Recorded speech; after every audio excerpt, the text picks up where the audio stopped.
നമസ്കാരം. 40 വർഷങ്ങൾക്ക് ശേഷമാണ് തിരുവനന്തപുരം നഗരസഭ BJP പിടിച്ചെടുത്തത്.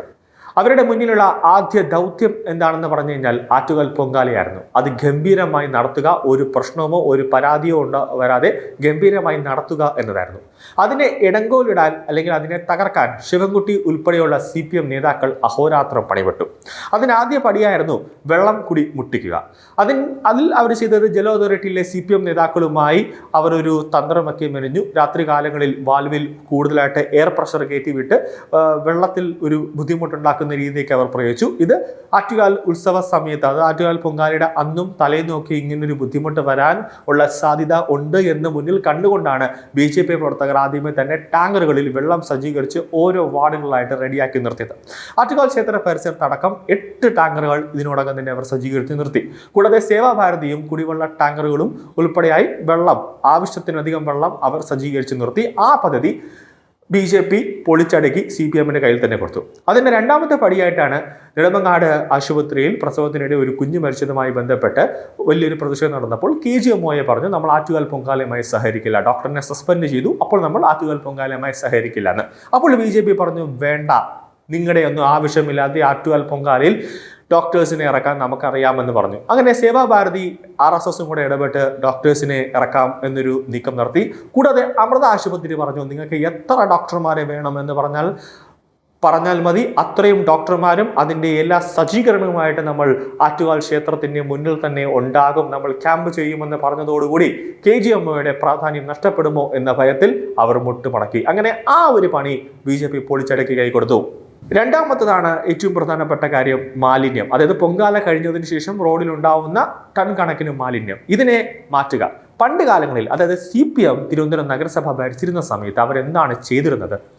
സെക്രട്ടേറിയറ്റ്, പാളയം, സ്റ്റാച്യു, പട്ടം ഉൾപ്പെടെയുള്ള, കവടിയാർ ഉൾപ്പെടെയുള്ള തിരുവനന്തപുരം നഗരത്തിന്റെ ഹൃദയഭാഗങ്ങളിൽ മാത്രമുള്ള ചവറുകളെല്ലാം തന്നെ അവർ മാറ്റി ഏതെങ്കിലുമൊക്കെ ഈ ഒഴിഞ്ഞ പറമ്പിലോ അല്ലെങ്കിൽ എവിടെയെങ്കിലുമൊക്കെ കൊണ്ട് കളയുക എന്നതാണ് CPM മേയറായിരുന്ന സമയത്ത് ചെയ്തിരുന്നത്, തിരുവനന്തപുരം നഗരസഭയിൽ ചെയ്തിരുന്നത്. അങ്ങനെ വലിയ രീതിയിലുള്ള ഒരു വൃത്തിയാക്കലൊന്നും തന്നെ നടത്തിയിരുന്നില്ല. പക്ഷേ BJP അധികാരത്തിൽ വന്ന സമയത്ത്, തിരുവനന്തപുരം കോർപ്പറേഷൻ ഭരിക്കാൻ വന്ന സമയത്ത് അവർ സമയമെടുത്ത് തിരുവനന്തപുരം നഗരഭാഗത്തിലെ പ്രധാന മുക്കും മൂലയും ഇടറോഡുകളും തിരുവനന്തപുരം കോർപ്പറേഷന്റെ പരിധി കഴിഞ്ഞിട്ടുള്ള സ്ഥലങ്ങളിലെല്ലാം തന്നെ വലിയ രീതിയിലുള്ള ഒരു വൃത്തിയാക്കലായിരുന്നു നടന്നത്. അത് മൊത്തത്തിൽ തന്നെ നമുക്കറിയാം, ആറ്റുകാൽ പൊങ്കാലയാണ്. ആറ്റുകാൽ, മണക്കാട്, കിഴക്കേക്കോട്ട ഭാഗങ്ങളിൽ മാത്രമല്ല ആറ്റുകാൽ പൊങ്കാല വരുന്നത്. കംപ്ലീറ്റ് തിരുവനന്തപുരം ജില്ല കംപ്ലീറ്റ്, അതായത് തിരുവനന്തപുരം ഏരിയ കംപ്ലീറ്റ് ഈ കോർപ്പറേഷൻ പരിധി കഴിഞ്ഞും വലിയ രീതിയിലുള്ള ഒരു പൊങ്കാല ഉണ്ടാകും. അപ്പോൾ അതെല്ലാം തന്നെ തിരുവനന്തപുരം കോർപ്പറേഷൻ കൗൺസിലർമാരെ വിട്ട്, ഹെൽത്തിൻ്റെ ടീമുകളെ വിട്ടുകൊണ്ട് ഓരോരുത്തരെയും ചുമതലപ്പെടുത്തിക്കൊണ്ട് വലിയ രീതിയിലുള്ള ഒരു ശുചീകരണമാണ് നടത്തിയത്. അങ്ങനെയാണ് 8 മണിക്കൂർ വന്നത്. കാരണം മൊത്തമായി തിരുവനന്തപുരം നഗരം മൊത്തത്തിൽ വൃത്തിയാക്കാൻ 8 മണിക്കൂറെങ്കിലും വേണം. അതിനുശേഷമാണ് ഇതെല്ലാം ഓക്കെയാണ് എന്ന് ഉറപ്പുവരുത്തിയതിന് ശേഷമാണ് രാത്രി ഒരു 8:30-9 മണിയായപ്പോൾ കൃത്രിമ മഴ പെയ്യിച്ച് തിരുവനന്തപുരം നഗരം ഫുള്ളും വൃത്തിയാക്കിയത്.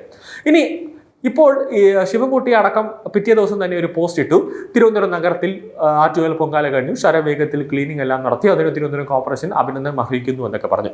അതിനുശേഷം രണ്ടാമത്തെ ദിവസം വന്നപ്പോഴാണ് ഈ ഓന്ത് നിറം മാറുന്നത് പോലെ ശിവൻകുട്ടി നിറം മാറി.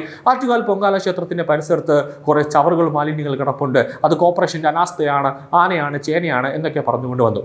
അതിനൊരു കൃത്യമായ മറുപടി ആറ്റുകാൽ ക്ഷേത്ര ട്രസ്റ്റ് തന്നെ പറഞ്ഞു, തിരുവനന്തപുരം നഗരസഭ അവരുടെ ഡ്യൂട്ടി, അവരുടെ ജോലി അവർ കൃത്യമായി തന്നെ ചെയ്തിട്ടുണ്ട്.